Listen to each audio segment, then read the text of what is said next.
មកពីញ៉ាំមានតម្លៃឬមួយក៏មកពីអីគេខ្ញុំអត់ដឹងកន្លែងហ្នឹងប៉ាត់ជាអន់ចិត្តខ្លាំងកន្លែងហ្នឹងដឹងមែនពីហ្នឹងដោយសារតែអញយើងពេលខ្លះយើងបែបបាក់ស្នេហារបស់បងមានតែចូលមកលួងលោមយើងត្រូវការតែឥឡូវគាត់និយាយរឿងដែលគាត់ធ្លាប់អន់ចិត្តមកកាន់ខ្ញុំមិនមានរឿងអន់ចិត្តទៅកាន់គាត់វិញដូចគ្នាពេលហ្នឹងចាំអត់ពេលហ្នឹងយើងថតនំពេញទាំងអស់គ្នាពេលហ្នឹង view ពួកយើងមិនមានអ្នកមើលច្រើនហើយសុកវាកាយដើមព្រំហើយវាទៅភ្លាមដែលខ្ញុំទទួលយកអត់បានហ្មងយល់អត់អូខេខ្ញុំអន់ចិត្តត្រង់ថាចេះហេតុអីបានជាពេលហ្នឹងដួលខ្ញុំជួយហើយវាក៏មកជួយខ្ញុំវិញដូចគ្នាតែហេតុអីពេលដែលវាមានអ្នកផ្សេងទៅវាសុខចិត្តបោះមិត្តភាពចោលយល់អត់ដើម្បីទៅកន្លែងផ្សេងដែលវាគិតថាមានក្តីសុខហើយខ្ញុំឆ្ងល់មែនតើបងថាពេលហ្នឹងហេតុអីបានជាវាជឿទៅចោលខ្ញុំតែនៅកន្លែងខ្ញុំអត់ដាក់សម្ពាធអីទាំងអស់ហើយវារលុយបានច្រើនទៀតពេលហ្នឹងខ្ញុំសប្បាយចិត្តណាស់វាមានអីពាក់ប៉ុន្តែវានៅតែសម្រាប់ចិត្តទៅចោលខ្ញុំវាមិនបានប្រាប់ឲ្យខ្ញុំព្រៀមខ្លួនមានចំបត្តិតិចសោះមិនអីប្រាប់មកទឹកមួយកាពីទឹកមុនថាអញទៅហើយអញឈប់ទៅហើយអីចឹងណាទៅព្រៀមបាត់សូនយកមកពេលហ្នឹងខ្ញុំមានអារម្មណ៍ថា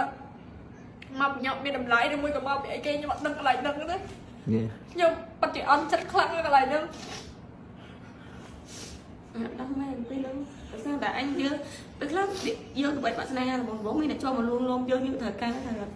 យល់ហើយជីវិតតែអីហេតុអញទៅអោបនៅលួងយើងគ្រប់ពេលវេលាគ្រប់ពេលមកវាយមានគ្រួសារដែរពេលហ្នឹងបើសិនជាវាទៅជីវិតវាសុវ័យឬមួយក៏រីចម្រើនណាខ្ញុំជួយប៉ុន្តែពេលដែលវាជីវិតអញ្ចឹងគឺខ្ញុំមានអារម្មណ៍ថាក្នុងចិត្តខ្ញុំចង់ហាមមិនឲ្យទៅតែយើងធ្វើអត់បានណាបងប្អូនទាំងអស់គ្នាយើងចង់ឲ្យវានៅមានពេលឲ្យមានលុយមានឡានជិះតែថាពេលហ្នឹងមានការងារច្រើន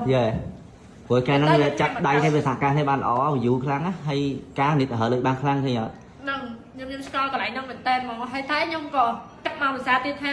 ពីទូចដល់ធំក៏អត់សូវមានភាពកក់ក្ដៅទេតាំងពីដើមមកហ្នឹងហើយមិនថាដូចជាម៉ាក់អត់នៅអញ្ចឹងក៏អត់មានភាពកក់ក្ដៅទេអញ្ចឹងឲ្យគាត់ស្រឡាញ់តែគាត់ស្រឡាញ់ឡើងងប់ហ៎កាន់ងប់បងនិយាយងប់អាក្រក់នេះតាតែងប់ហើយដល់ហ្នឹងខ្ញុំថាលើកនេះខ្ញុំចង់ឲ្យវានៅម្នាក់ឯងឲ្យយូរបន្តិចសិនចាំមានអ្នកផ្សេងអីទៀតចឹងណាមិនតាន់អានមានលឿនពេក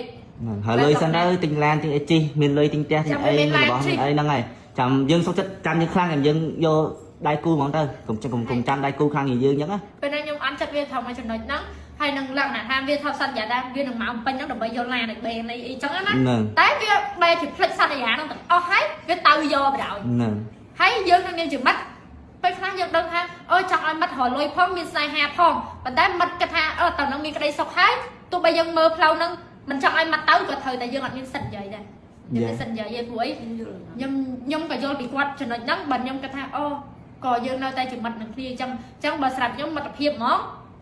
គឺមានតែម្យ៉ាងទេមានអីអន់ចិត្តអីអត់ពេញចិត្តអីយើងប្រាប់គ្នាត្រង់ទៅដើម្បីយើងព្រមអានគ្នាបានយូរអញ្ចឹងណាតែបើសិនជាយើងឧទាហរណ៍ខ្ញុំមានរឿងហ្នឹងខ្ញុំលាក់ក្នុងចិត្តខ្ញុំគិតថាថ្ងៃណាមួយខ្ញុំនឹងប្រាប់រឿងហ្នឹងទៅកាន់គាត់ទេប៉ុន្តែវាអត់ស័ក្តិសមនឹងពេលដែលខ្ញុំត្រូវនិយាយអញ្ចឹងណាតែឥឡូវខ្ញុំនិយាយនេះអាចដាក់សម្ពាធទៅថែមមួយទៀតប៉ុន្តែយើងនិយាយទៅតាមតែក្នុងនាមជីវិតភ័ក្រយើងជួបគ្នាតែពេលយើងនិយាយរឿងសុបាយត្រូវអត់បើយើងកាត់ទុកអញ្ចឹងវាមានហត្ថការទុកទៀតដែរចាឥឡូវយើងចាត់ទុកថាវាកុំអត់ចោលអស់ទេ